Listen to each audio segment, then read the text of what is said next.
আসসালামু আলাইকুম সবাইকে। গুণগত রসায়নের পরে আমি কেমিস্ট্রি ফার্স্ট পেপার সাজেশনের মৌলের পর্যায়বৃত্ত ধর্ম রাসায়নিক বন্ধন এই চ্যাপ্টারটা নিয়ে চলে আসছি। সো এই চ্যাপ্টারটা তোমরা অনেক ভয় পাও, কারণ এটা লেন্থ অনেক বড়, এটা বেশ একটু টাফ, তোমার মনে রাখা অনেক কঠিন হয়, অনেক টপিক। যাই হোক, সিয়াম ভাই এখান থেকে মাত্র হচ্ছে 6টা টপিককে সিলেক্ট করছে। 6টা টপিক থেকে তুমি যদি একদম সেরা একটা প্রিপারেশন নাও, বুঝে শুনে প্রিপারেশন নাও, ভাইয়াদের যেভাবে আমি তোমাকে সহজভাবে শিখাইছি সেভাবে করো, ইনশাআল্লাহ তোমার এখান থেকে 100% কমন থাকবে এবং 100% এখানে অ্যান্সার করে আসতে পারবা। তো চলো দেখি আমরা এখানে কি টপিক নিয়ে আলোচনা করব। ফার্স্টে আমরা যে টপিকটা নিয়ে এখানে আমরা আলোচনা রাখছি সেটা হচ্ছে সংকরায়ন। আলোচনা তো না, এখানে আমরা সাজেশন দিচ্ছি, বাট আমি তোমাকে কিছু জিনিস ধরাই দিব কিভাবে কি কোশ্চিন আসে। দেখো, বেসিক সংকরায়ন থেকে কিন্তু কোশ্চিন আসতে দেখা গেছে। যেমন তোমাকে বলবে মিথেনের সংকরায়ন ব্যাখ্যা করো, মিথেনের সংকরায়নের যে গঠন, যে আকৃতি, যে শেপ, যে বন্ধন কোণ, এইগুলো নিয়ে ব্যাখ্যা করতে বলে। অ্যামোনিয়া, পানি, তারপরে আমাদের হচ্ছে PCl5, PCl3, সো এরকম যে কোনো একটা সরল যৌগ। আমি কি বলছি, ফার্স্ট অফ অল তুমি যে টাইপটাকে অনেকগুলো টাইপে ভাগ করা যায়, সরল যে যৌগগুলোর এগুলোর একটা বেসিক সংকরায়ন তোমার গ নাম্বারে থাকতে পারে সরল যৌগের ক্ষেত্রে। সেকেন্ড যেটা আসতে পারে ঘ নাম্বারে, সেটা হচ্ছে দেখবা যে সরল যৌগ ব্যতীত মিথেন, অ্যামোনিয়া, পানি তিনটাতেই sp3 সংকরায়ন দেখা যায়, বাট তিনটার শেপ 3 ধরনের, তিনটার আকৃতি 3 ধরনের, তিনটার বন্ধন কোণ 3 ধরনের। কেন এটা হয়েছে? মুক্তজোড় ইলেকট্রনের প্রভাব। সো এটাকে মুক্তজোড় ইলেকট্রনের প্রভাব টাইপ নাম দেওয়া যায়। মুক্তজোড় ইলেকট্রনের প্রভাব অনেকে নাম দেয় এটাকে, অনেকে এটা টাইপের নাম লিখছে ব্যতিক্রম টাইপ, অনেকে এটাকে একদম স্পেশাল টাইপ VSEPR থিওরি নামে ডাকছে, ভ্যালেন্সিয়াল ইলেকট্রন পেয়ার রিপালশন। অর্থাৎ মুক্তজোড় হচ্ছে বিকর্ষণ শক্তি ইজ গ্রেটার দেন, মুক্তজোড় বন্ধন জোড় ইজ গ্রেটার দেন, তারপরে আমাকে বলছে বন্ধন জোড় বিকর্ষণ শক্তি। সো এই মতবাদ অনুযায়ী এটা ব্যাখ্যা করবা। সুপার ইম্পর্টেন্ট ভাইয়া, এই টাইপটা থেকে কোশ্চিন মাস্ট আসবে, এই টাইপটা থেকে কোশ্চিন মাস্ট আসবে, মাথায় রাখবা। আচ্ছা, এখন সংকরায়ন কি শুধু সরল যৌগের হয়? না, সংকরায়ন কিন্তু জটিল যৌগেরও হয়। সো এই যে জটিল যৌগের সংকরায়ন, তোমাকে একটা কোশ্চিন দিবে যে একটা জটিল যৌগ তুলে দিয়ে বলবে এটার হচ্ছে গঠন ব্যাখ্যা করো। সো এটার গঠন ব্যাখ্যা করা মানেই এটা জটিল যৌগের সংকরায়ন ব্যাখ্যা করা। সো তার মানে এখন আমাদের পরের কোশ্চিন আসবে কি, জটিল যৌগের সংকরায়ন। সো জটিল যৌগের সংকরায়ন তোমাকে বের করা লাগবে। এই জটিল যৌগ থেকে তুমি একটা টাইপ পেয়ে যাবা, সেটা হচ্ছে জটিল যৌগের সংকরায়ন তুমি যেইভাবে ব্যাখ্যাটা করবা সেম টাইপেই দেখবা রঙিন যৌগ গঠনটা হবে। সো জটিল যৌগের লিগ্যান্ড থাকে, লিগ্যান্ড যখন অ্যাটাক করবে তখন দেখবা কিছু হচ্ছে আমার অরবিটাল নিম্ন শক্তি স্তরে আছে, কিছু উচ্চতে চলে গেছে। এই যে শক্তির পার্থক্য সৃষ্টি হলো, এই শক্তির পার্থক্যের ফলে কিছু পরিমাণ শক্তি সে হচ্ছে বিকিরিত করবে। বিকিরিত শক্তিটা যদি তুমি দেখতে পারো চোখে, তাহলে তুমি ওটাকে বর্ণযুক্ত দেখবা, কালারফুল দেখবা, যৌগটাকে রঙিন যৌগ দেখবা। আর যদি দেখতে না পাও বর্ণালী বীক্ষণ যন্ত্র দিয়ে দেখবা কালারটা কি হয়, সো রঙিন যৌগ দেখবা। That's it. জটিল যৌগ রঙিন যৌগ গঠন one kind of same, but এখান থেকে কোশ্চিন আসবে। এখান থেকে এই জায়গায় ক্ষান্ত হয় না, জটিল রঙিন যৌগের সাথে এই জায়গায় আরো কিছু কোশ্চিন অ্যাড করে, সেটাতে চুম্বকত্ব ধর্ম ব্যাখ্যা করতে বলে। সো আমাদের বিগত বছরে একটা কোশ্চিন আসছে এরকম যে হচ্ছে K4 তো ছিল না, ওটা আলাদা করে দিছিল, FeCN6, এটা একটা ছিল হচ্ছে 4- আর একটা ছিল হচ্ছে 4- আর একটা ছিল ও, এখানে ছিল FeCN6, আর একটা ছিল 3-। এদের কি বলছিল, এদের হচ্ছে বলছিল যে চুম্বকত্ব ধর্ম ব্যাখ্যা করো। সো এটা জটিল যৌগ গঠনের স্ট্রাকচার অনুযায়ী মেনটেন করে তোমাকে এটা চুম্বকত্ব ধর্মে চলে যেতে হবে। ঠিক আছে, চুম্বকত্ব ধর্মে চলে যেতে হবে। যদি লোন পেয়ার, যদি আনপেয়ার্ড মানে অযুগ্ম ইলেকট্রন লাস্টে থাকে, বিজোড় ইলেকট্রন, তাহলে এটা হচ্ছে প্যারাম্যাগনেটিক। আর যদি আনপেয়ার্ড ইলেকট্রন না থেকে সবাই ডাবল জোড়া করে থাকে, তাহলে এটা ডায়াম্যাগনেটিক। সো এইটাই ব্যাখ্যা করতে বলছিল। আচ্ছা, গেল। তো সংকরায়ন থেকে এই কয়েকটা টপিক তুমি সুন্দর মতো পড়বা, ইনশাআল্লাহ তোমার এখান থেকে আর কোনো দুশ্চিন্তা থাকবে না, এক্সেপ্ট কোশ্চিন কমন পেয়ে যাবা। ওকে, সেকেন্ড যে টাইপটা আমি তোমাদের দিছি সেটা হচ্ছে পর্যায়বৃত্ত ধর্ম। সো পর্যায়বৃত্ত ধর্ম অনেক ধরনের হতে পারে, গলনাঙ্ক, স্ফুটনাঙ্ক, ধাতব ধর্ম, এগুলো তো আছেই। এর পাশাপাশি যেটা আছে আকার, আয়নীকরণ শক্তি, ইলেকট্রন আসক্তি, তড়িৎ ঋণাত্মকতা। আকার যে টপিকটা আছে এইটা তোমার MCQ এর জন্য ইম্পর্টেন্ট, বাট আয়নীকরণ শক্তি, ইলেকট্রন আসক্তি, তড়িৎ ঋণাত্মকতা, সেইগুলো হচ্ছে সিকিউ এর জন্য ইম্পর্টেন্ট। তাহলে এই দুইটা, এগুলোর মধ্যে আবার আয়নীকরণ শক্তি আর ইলেকট্রন আসক্তি, এই দুইটা MCQ এর জন্য সুপার ইম্পর্টেন্ট। তাহলে এখানে আমরা দিতে পারি, এক হচ্ছে আয়নীকরণ শক্তি, দুই হচ্ছে ইলেকট্রন আসক্তি। কারণ কি বলো তো ভাইয়া? জানো যে হচ্ছে, আমি বলে দিচ্ছি কারণটা, যে তোমরা জানো যে কেমিস্ট্রি মানে কি এক্সেপশন এক্সেপশন, আর এক্সেপশন মানে কি ওইটা এক্সামে আসবে। সো যে জায়গায় কেমিস্ট্রির এক্সেপশন ওই জায়গা থেকে এক্সামে কোশ্চিন আসে। সো এই আয়নীকরণ শক্তির যে ব্যতিক্রমগুলো আছে ভাইয়া, ডিটেলস তো আমি পড়বই, প্লাস ব্যতিক্রম পড়বো, ঠিক আছে। অবশ্যই সংজ্ঞা দেখবে, আয়নীকরণ শক্তি কি, ইলেকট্রন আসক্তি কি, আয়নীকরণ শক্তির এটা হচ্ছে প্রথমটা থেকে দ্বিতীয়টার ভ্যালু কেন বেশি হয়, দ্বিতীয় ইলেকট্রন আসক্তির মান কেন ঋণাত্মক হয়, খুবই সুপার ইম্পর্টেন্ট কোশ্চিন। সো এছাড়াও ব্যতিক্রমগুলো তুমি মাস দেখে যাবা। ব্যতিক্রম কি কি আছে? ব্যতিক্রম হচ্ছে আমাদের, আমি একটু বলে দিই, ব্যতিক্রম হচ্ছে বেরিলিয়াম আর বোরনের মধ্যে বেরিলিয়ামেরটা বেশি হয়, নাইট্রোজেন আর অক্সিজেনের মধ্যে নাইট্রোজেনেরটা বেশি হয়, তারপরে আমার ম্যাগনেসিয়াম আর অ্যালুমিনিয়ামের মধ্যে ম্যাগনেসিয়ামেরটা বেশি হয়, আর হচ্ছে ফসফরাস আর সালফারের মধ্যে ফসফরাসেরটা বেশি হয়। এটা হচ্ছে আয়নীকরণ শক্তির ব্যতিক্রম। আর ইলেকট্রন আসক্তির ব্যতিক্রম কি? ফ্লোরিন, ক্লোরিন, ব্রোমিন, আয়োডিন না, যে ক্লোরিনটা আগে চলে আসে, ক্লোরিন, ফ্লোরিন, ব্রোমিন, আয়োডিন। আর একটা দেখবো অক্সিজেনের সাথে একটা ব্যতিক্রম আছে, ওইটা একটু দেখে নিও, বইয়ের মধ্যে সাজানো আছে, অক্সিজেনটা সবার আগে চলে আসে। সো এই হচ্ছে আমার পর্যায়বৃত্ত ধর্মের মধ্যে মজা থাকে দুইটা। আর এই দিকগুলো ছাড়াও বিগত বছরে আরেকটা টাইপ আসতে দেখা গেছে, সেটা হচ্ছে গলনাঙ্ক, স্ফুটনাঙ্ক। সো গলনাঙ্ক স্ফুটনাঙ্কের ব্যাপারটা কিন্তু ওরকম নিয়মিতভাবে পর্যায়, মানে বাম থেকে ডানে গেলে বাড়ে, ডান থেকে বামে গেলে কমে, বা উপর থেকে নিচে গেলে কমে বা বাড়ে, এরকম ভাবে আসলে ওটা মেনটেন করা যায় না, যেটাকে পর্যায়বৃত্ত আকারে যায় না, বাট এটা হচ্ছে অনিয়ত, মানে এটা জাস্ট কিছু দূর গেল বাড়লো, কি আবার কমলো, আবার বাড়লো। সেই পর্যায়বৃত্ত ধর্ম থেকে গলনাঙ্ক স্ফুটনাঙ্কের কোশ্চিন কিন্তু বিগত বছরে আসছে। কেমন কোশ্চিন আসছে? ওই যে গ্রুপ পর্যায় 3, সোডিয়াম, ম্যাগনেসিয়াম, অ্যালুমিনিয়াম, তারপরে হচ্ছে সালফার। সো যেটা হয় সোডিয়াম, ম্যাগনেসিয়াম, অ্যালুমিনিয়াম পর্যন্ত এইভাবে এইভাবে এইভাবে হচ্ছে বাড়ে, এটা সোডিয়াম, ম্যাগনেসিয়াম, অ্যালুমিনিয়াম, সালফার। ফসফরাসে এসে আবার সবার থেকে কমে যায়, সালফারে আসে আবার একটু বাড়ে, ক্লোরিনে এসে সবার থেকে কমে, আর্গনে আরো কমে। সো এটা আমাদের কি ছিল? এটা হচ্ছে সোডিয়াম, এটা ম্যাগনেসিয়াম, এটা অ্যালুমিনিয়াম, এটা সিলিকন, এটা ফসফরাস, এটা সালফার, এটা হচ্ছে ক্লোরিন, এটা হচ্ছে আর্গন। সো এইভাবে আর কি জিনিসটা থাকে। সো এইগুলো প্রায় আসতে দেখা গেছে, তুমি বিগত বছরের কোশ্চিন দেখলে বুঝবা। এবার আসো ফাজানের নীতি, 3 নাম্বার টাইপ। সো এখান থেকে মাস্ট কোশ্চিন থাকে, CQ plus MCQ, both important. আমি এইগুলো যেগুলো বলতেছি, শঙ্করায়ন, পর্যায়বৃত্ত ধর্ম, ফাজানের নীতি, hydrogen bond, D block, group ভিত্তিক ধর্মগুলি, সব CQ plus MCQ both suggestion, CQ plus MCQ both suggestion. কারণ এই চ্যাপ্টারে এইগুলোই সুপার ইম্পর্টেন্ট টপিক। এইগুলো থেকে সিকিউ আসে, এমসিকিউ আসে, এবং এমসিকিউ এর আলাদা কিছু টপিক আছে যেগুলো থেকে টুকটাক কোশ্চিন আসতে দেখা যায়। সো দেখো এখানে আমাদের ফাজানের নীতি থেকে যে কোশ্চিনগুলো আসে সেটা হচ্ছে একটাই তো নীতি। দেখো ফাজানের নীতিটা হচ্ছে ওয়ান কাইন্ড অফ, তুমি যত বেশি ফাজানের নীতি সে মানবে তত বেশি তার পোলারাইজেশন হবে, আর যত বেশি তার পোলারাইজেশন হবে তত বেশি তার সমযোজী বৈশিষ্ট্য বা সমযোজী ধর্ম বৃদ্ধি পাবে।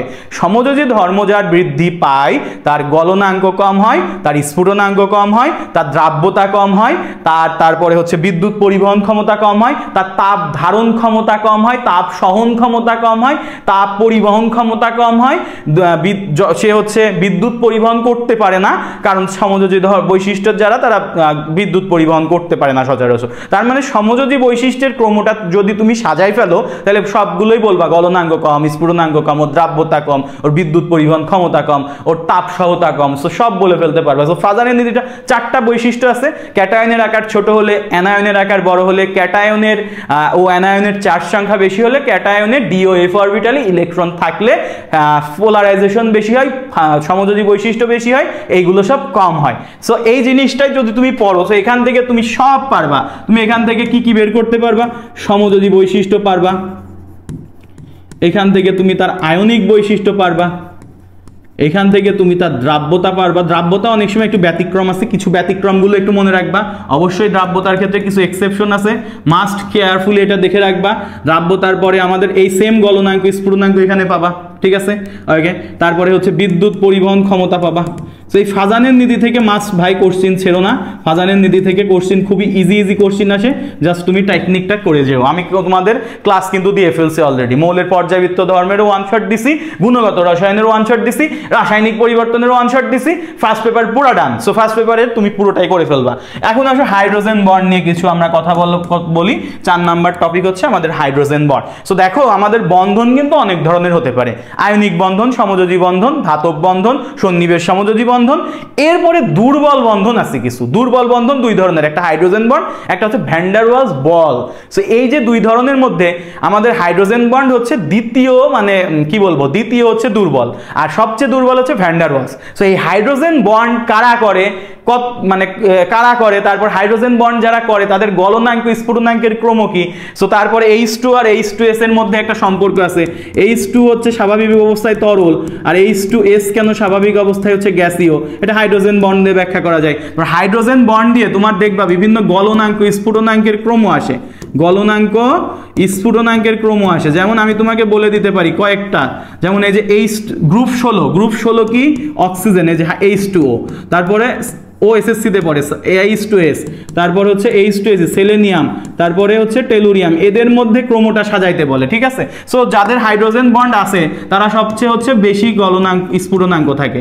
তারপরে গুলো কি হয়, এদের তো হাইড্রোজেন বন্ড নাই, এইগুলোর ক্ষেত্রে ভ্যান ডার ওয়ালস বল দেখতে হয়। ভ্যান ডার ওয়ালস বল কার বেশি, যার হচ্ছে ভর বেশি। দেখো টেলুরিয়ামের ভর সবচেয়ে বেশি, তাহলে টেলুরিয়াম এরপরে সবচেয়ে বেশি স্ফুটনাঙ্কে, তারপরে হচ্ছে সেলেনিয়াম, আর তারপরে হচ্ছে সালফার। সেমটা আসে হচ্ছে, এটা হচ্ছে সেম আসে হচ্ছে নাইট্রোজেন, মানে গ্রুপ 15 দিয়ে। সো অ্যামোনিয়া, নলকূপের পানিতে আর্সেনিক সমস্যা বিদ্যমান। সো আর্সেনিক সমস্যা পর্যন্ত গেলাম, নলকূপের পানিতে আর্সেনিক সমস্যা, নলকূপের পানিতে আর্সেনিক সমস্যা বিদ্যমান। সো এই হচ্ছে অবস্থা, ঠিক আছে। সো এইরকম ভাবে এই জিনিসগুলো আসে, এগুলো একটু কষ্ট করে আমরা মাথায় রাখবো। এছাড়াও হাইড্রোজেন বন্ড নিয়ে, হাইড্রোজেন বন্ডের গুরুত্ব নিয়ে কোশ্চিন আসে। ডিএনএ, আমাদের দেহে যে ডিএনএ আছে এর মধ্যে হাইড্রোজেন বন্ড আছে, আমাদের দেহে যে প্রোটিন পেপটাইড বন্ধন আছে এর মধ্যে হাইড্রোজেন বন্ড আছে, আমরা যে পানি পান করি পানিটা তরল থাকে হাইড্রোজেন বন্ডের কারণে। তার মানে হাইড্রোজেন বন্ডের গুরুত্বটাও দেখবা, হাইড্রোজেন বন্ডের গুরুত্বটা দেখবা, আর হাইড্রোজেন বন্ডের শক্তি মাত্রা কিভাবে নির্ভর করে সেটা একটু দেখবা। হাইড্রোজেন বন্ডের শক্তি মাত্রা নির্ভর করে কিভাবে, ওই যে তার তড়িৎ ঋণাত্মকতার পার্থক্য যার বেশি সে হচ্ছে তার শক্তি মাত্রা বেশি হয়। এইভাবে তুমি মনে রাখতে পারো। আর হাইড্রোজেন বন্ড সংখ্যা নির্ণয়, হাইড্রোজেন বন্ড কে কয়টা করে, পানি যেমন 4টা হাইড্রোজেন বন্ড করে পানির অণু, হাইড্রোজেন ফ্লোরাইড 2টা করে। সো এই যে হাইড্রোজেন বন্ডের সংখ্যা যত বেশি হয় তার এই যে গলনাঙ্ক স্ফুটনাঙ্ক তত বেশি হয়, ঠিক আছে। আর হাইড্রোজেন বন্ডের শক্তি মাত্রা কেমনে নির্ভর করে, তড়িৎ ঋণাত্মকতার পার্থক্যের উপর। এই জিনিসগুলো যাদের এখনো কনফিউশন আছে, ভাই আমার কাছে আসো, আমি ক্লাস দিয়ে দিচ্ছি, তুমি 1 ঘন্টার মধ্যে ক্লাসটা কভার করে তারপরে এক্সাম হলে যাও, ইনশাআল্লাহ সেরা একটা সাফল্য নিয়ে আসতে পারবা। কিন্তু তুমি এখনো যদি ধুনুমুনু করো তাহলে ইনশাআল্লাহ আল্লাহ না করুক আল্লাহ না করুক যে হচ্ছে তোমার কোনো একটা খারাপ কিছু হয়ে যাক, সেটা ভাইয়েরাও চাচ্ছি না। সো তুমি বি কেয়ারফুল, সতর্ক থাকো। ওকে, লাস্টে আমাদের 5 নাম্বার টপিক কি আছে, ডি ব্লক ও অবস্থা। আচ্ছা, হাইড্রোজেন বন্ডের এমসিকিউ এর মধ্যে আরেকটা টপিক আমরা একটু বলে দিই, সেটা হচ্ছে আমাদের টাইপস বা প্রকারভেদ, অন্ত আণবিক আর আন্ত আণবিক, অন্ত আণবিক আর আন্ত আণবিক। মানে হাইড্রোজেন বন্ডটা সুপার ইম্পর্টেন্ট, সিকিউ এমসিকিউ মিলাই প্রচুর কোশ্চেন আসে। অন্ত আণবিক, আন্ত আণবিক। অন্ত আণবিক কি, যারা একাই মানে একটা যৌগ দিছে ওরা নিজেরা হাইড্রোজেন বন্ড করে ফেলছে, একটা যৌগই হাইড্রোজেন বন্ড করে ফেলছে নিজের মধ্যে। আর আন্ত আণবিক কি, একা করতে পারবে না, পাশের আর একটার সহযোগিতা লাগবে। মানে পানি, অ্যামোনিয়া, হাইড্রোজেন ফ্লোরাইড যাদেরকেই চিনো সবাই হচ্ছে আন্ত আণবিক। আর অন্ত আণবিক কি হচ্ছে অর্থনাইট্রোফেনল, ঠিক আছে। প্যারানাইট্রোফেনল হবে না, অর্থ মানে কি এই ওইখানে আছে সাইডে আছে, সো পাশাপাশি আছে, হয়ে গেছে একটার মধ্যেই। So orthonitrophenol, not paranitrophenol. So এরকম স্যালিসাইলিক অ্যাসিড, এটা কিন্তু হচ্ছে অন্ত আণবিক। সো এই নামগুলো একটু খেয়াল রেখো। আচ্ছা, ডি ব্লক আর অবস্থানান্তর মৌল। সো ডি ব্লক আর অবস্থানান্তর মৌল এর একটা টাইপ এখানে হয়ে গেছে, যে জটিল যৌগ রঙিন যৌগ গঠন, এই জায়গায় একটা টাইপ হয়ে গেছে। ডি ব্লকের বা অবস্থানান্তর মৌলের থেকে বেশ কিছু কোশ্চিন আসে, আমি বলে দিচ্ছি সেটা, যে অবস্থানান্তর মৌলের 5টা বৈশিষ্ট্য আছে। এই যে 5টা বৈশিষ্ট্য আছে না, এই যে 5টা বৈশিষ্ট্য আছে না, এই 5টা বৈশিষ্ট্য থেকে কোশ্চিন আসে। 5টা বৈশিষ্ট্য কি, রঙিন যৌগ গঠন, এই যে এই জায়গায় হয়ে গেছে, জটিল যৌগ গঠন হয়ে গেছে, তারপর চুম্বকীয় ধর্ম প্রদর্শন এখানে হয়ে গেছে, আলাদা করেও আসে যে কোনটা ফেরোম্যাগনেটিক, কোনটা ডায়াম্যাগনেটিক, কোনটা প্যারাম্যাগনেটিক, তো চুম্বকত্ব ধর্মটাও আসে। হ্যাঁ, তারপরে আছে হচ্ছে পরিবর্তনশীল জারণমান প্রদর্শন, এটা খ বা গতে আসতে পারে। সো এখানে আমরা আরেকটা অ্যাড করছি 5টা বৈশিষ্ট্য, পরিবর্তনশীল জারণমান প্রদর্শন, ঠিক আছে। আর একটা আছে প্রভাবক হিসেবে কাজ, এটা খ নাম্বারে আসতে পারে, গ নাম্বারে রেয়ার আসে, প্রভাবক হিসেবে কাজ। সো 5টা বৈশিষ্ট্য এমসিকিউ সিকিউ এর জন্য সুপার ইম্পর্টেন্ট, ঠিক আছে। সো এই অবস্থানান্তর মৌলগুলোর আরো কিছু কোশ্চিন আছে, যে সকল ডি ব্লক মৌল, সকল অবস্থানান্তর মৌল ডি ব্লক হলেও সকল ডি ব্লক মৌল অবস্থানান্তর নয় কেন, এই কোশ্চিনটা ভালো মতন পড়ে যাবা, ভালো করে পড়ে যাবা। সকল অবস্থানান্তর মৌল, পুরোটা আমি লিখতেছি না, সকল অবস্থানান্তর মৌল ডি ব্লক, কিন্তু সকল ডি ব্লক অবস্থান্তর নয়, ঠিক আছে, এটা পড়ে চলে যাবা।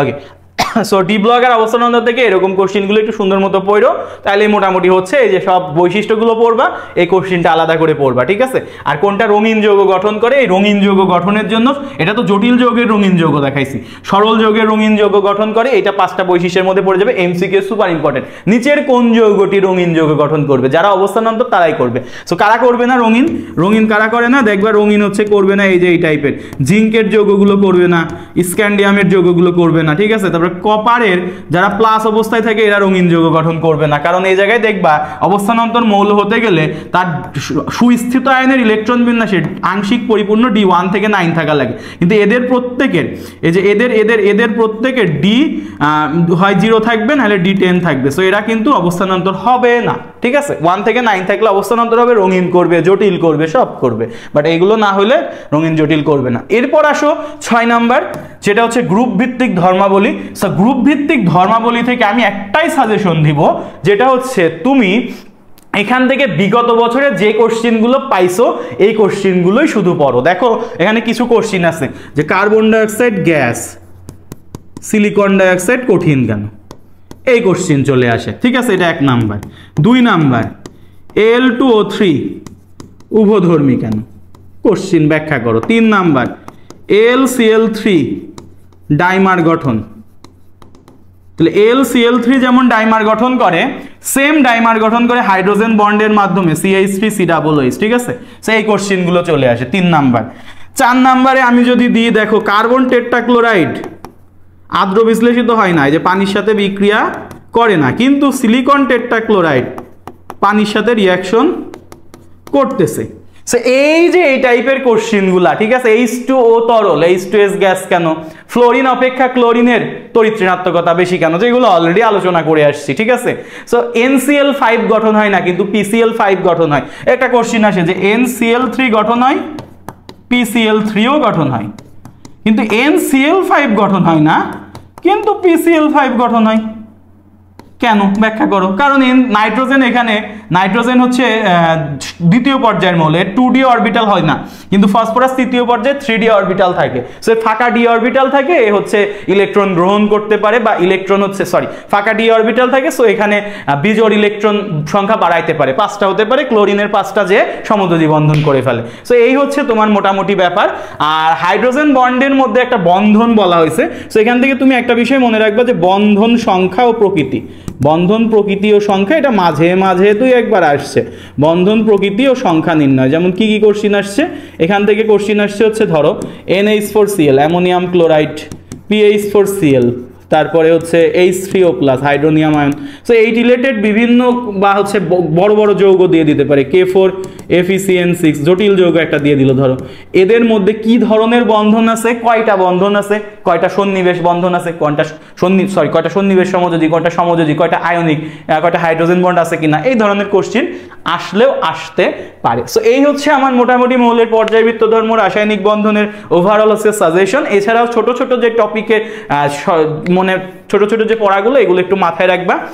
এর পাশাপাশি তুমি এমসিকিউর জন্য আর একটা টপিক সুন্দর মতো মনে রাখতে পারো, সেটাকে আমি আবারও এই যে এক্সট্রা করে অ্যাড করছি 7 নম্বর, সেটা হচ্ছে মৌলের অক্সাইড, এই যে অক্সাইডগুলোর প্রকৃতি, এটা একটু ভালো মতন পড়ো। এই অক্সাইডের প্রকৃতি, কোনটা হচ্ছে ক্ষারীয় কোনটা অম্লীয়, সো মৌলের অক্সাইডের প্রকৃতি। সো মৌলের অক্সাইডের প্রকৃতির মধ্যে কি কি আছে, ক্ষারীয় আছে, ধাতুর অক্সাইডগুলো ক্ষারীয়, অধাতুর অক্সাইডগুলো অম্লীয়, তারপরে আছে হচ্ছে ভাই উভধর্মী অক্সাইডগুলা। উভধর্মী অক্সাইড কারা করে আমি একটু বলে দিই। উভধর্মী অক্সাইড করে হচ্ছে অ্যালুমিনিয়াম, জিঙ্ক, টিন, লেড, এরা করে। তারপর নিরপেক্ষ অক্সাইডগুলো দেখবা কোনো পানি নাই, সো এটা হচ্ছে কার্বন মনোক্সাইড, নোতে হচ্ছে নাইট্রিক অক্সাইড, কোনো পানিতে হচ্ছে বিশুদ্ধ পানি H2O, আর নাইতে হচ্ছে কি, নাইতে হচ্ছে নাইট্রাস অক্সাইড N2O, সো এটা হচ্ছে নিরপেক্ষ অক্সাইড। তাহলে কি কি শিখলাম, ক্ষারীয়, অম্ল, উভধর্মী, নিরপেক্ষ, আরও আছে ভাইয়া, সেটা হচ্ছে সুপার অক্সাইড, একটা হচ্ছে সুপার অক্সাইড আর একটা হচ্ছে পার অক্সাইড, ঠিক আছে, সুপার আর পার অক্সাইড। সুপার অক্সাইড কখন হয়? সুপার অক্সাইড যখনই হয় তখন অক্সিজেনের জারণ মান -1 থাকে। পার অক্সাইড কখন হয়? যখন অক্সিজেনের জারণ মান -1 থাকে। সো এই হচ্ছে তোমার ওভারঅল মৌলের পর্যায়বৃত্ত ধর্ম রাসায়নিক বন্ধনের সাজেশন। তুমি এখান থেকে যদি ক্লাসটা একটু মনোযোগ দিয়ে করো, অনেক বিষয় নতুন জানতেও পারবা, কিভাবে কোশ্চিন সাজানো হয় সেটা বুঝতে পারবা, লাস্ট দিনে তুমি কিভাবে পড়বা, লাস্ট সময় তুমি কিভাবে পড়বা সেটা একটা ওভারঅল গাইডলাইন পাবা। ইনশাআল্লাহ এই প্যাটার্নে যখন তুমি কোশ্চিন দেখবা, তুমি একটা সবার আগে হাসি দিবা এবং তোমার লেখাটা স্মুথলি চালায় যাবা। সো ট্রিপল এস ভাইয়ের সাথে তুমি মৌলের পর্যায়বৃত্ত ধর্ম রাসায়নিক বন্ধন শেষ করলা।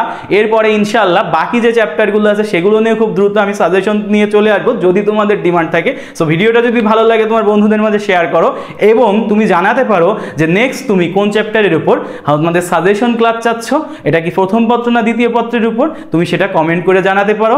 আর নেক্সট তোমার কোনো গাইডলাইন বিষয়ক যদি কোনো একটা উপদেশ দরকার হয় বা কোনো একটা ভিডিও দরকার হয়, ভাইকে সেটা জানাতে পারো। ইনশাআল্লাহ ভাইয়া সেটার উপর ভিডিও মেক করার ট্রাই করবো। সবাই ভালোভাবে এক্সাম দাও, সবাই ভালোভাবে প্রিপারেশন নাও, ইনশাআল্লাহ একটা সেরা প্রস্তুতি তোমার হবে এবং তুমি এক্সামে কোপায় দিয়ে আসবে। আসসালামু আলাইকুম।